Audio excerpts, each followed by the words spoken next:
Ayan sir, ito po yung questions po natin. Bakit kayo sir nag-donate po ng dugo?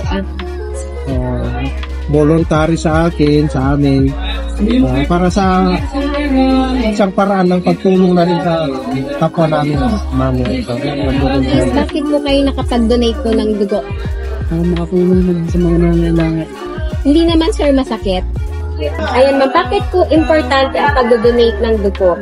Importante siya kasi makakatulong pa sa ibang tao to save lives. Baka yung At the same time, may advantage din sa sarili mo, like, nare-replenish mo yung mga